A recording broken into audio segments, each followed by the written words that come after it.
Hello, જય માતાજી। અત્યારે આપણે બનાવીએ છીએ પર્સ છે, એના હેન્ડલ તૂટી ગયું છે, તો અમે એક્સ્ટ્રા મોતીને એવું કર્યું છે નાના મોટા, તો એની લાઈન કરી લઈશું। તમને દેખાડું છું। જો આપણે એક સાઈડની લાઈન કરી નાખી છે। જો કેવું લાગે છે પર્સ। આમાં હેન્ડલ હતું સ્ટીલનું, ગોલ્ડન કલરનું, એ નીકળી ગયું છે, એ કાઢી લીધું છે આપણે। એક લાઈન થઈ ગઈ છે, બીજી આપણે પોરવીએ છીએ અત્યારે, જોઈ શકો છો। નાના અને મોટા બે મોતી છે, તો ઘણી ઘણીને બે પૂરી લઈએ આપણે।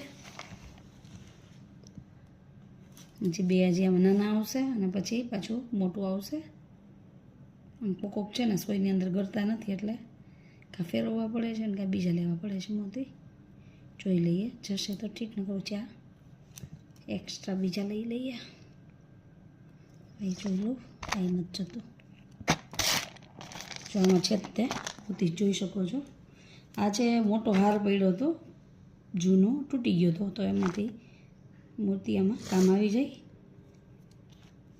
વેસ્ટ નથી, બેસ્ટ બની જાય। હવે આમાં જેટલા આપણે આ બાજુ જેટલા મોતી છે એ રીતે ગણીને નાખી દઈશું। જોઈ શકો છો કેટલા છે, 3 ને અહીંયા 7 મોતી છે, 2 નાખ્યા છે, બીજા આપણે 5 નાખી દઈએ, એટલે લાઈના સાઈડની અડધી કમ્પ્લીટ થઈ જશે। પછી પાછા નાના મોતી અને મોટા મોતીનું સાથે પોરવાના છે। આ સાઈડ 7 મોતી છે, કેટલા થયા છે? એક હતી, ટોટલ 7 જ છે ને અહીંયાથી। જો આપણા થઈ ગયા છે। હવે પાછા નાના મોતીમાંથી લેશું 2 અને એક મોટું મોતી લેશું, પોરવાઈ જાય આપણું। જો આ નાનું મોતી છે ને,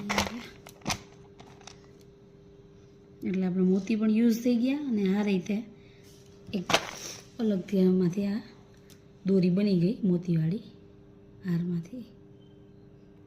ત્યાં પર્સમાં છે ચેન ફિટ કર્યો હતો, પણ એ નથી સારો લાગતો, મોતીવાળા આમ થવા પર્સ આવે જ છે, તો એમ થયું કે આ તૂટી ગઈ છે, આની હેન્ડલ નીકળી ગયું છે, તો આવું આપણે ફિટ કરીને આની દોરી બની જાય આપણે, લાગે છે એ સારું। તમે લોકો પણ કોમેન્ટ કરીને કહો કે આ સારું લાગે કે નહીં। આ રીતે જો કર્યું છે હાથે આઈડિયા ઓલો કરીને, આપણી આ લાઈન પણ રેડી થઈ ગઈ છે। હવે આપણે આ સાઈડ એને પણ જોઈન્ટ કરી દઈશું। આ પણ આપણે દોરાથી જોઈન્ટ કર્યું છે એક બાજુનું, બીજી સાઈડનું પણ, એટલે એકદમ પરફેક્ટ માપ થાય, એટલે આપણે એ રીતે જોઈન્ટ કરી દીધું હતું। આ જગ્યાએ પર્સની કડક છે એકદમ, તો આ રીતે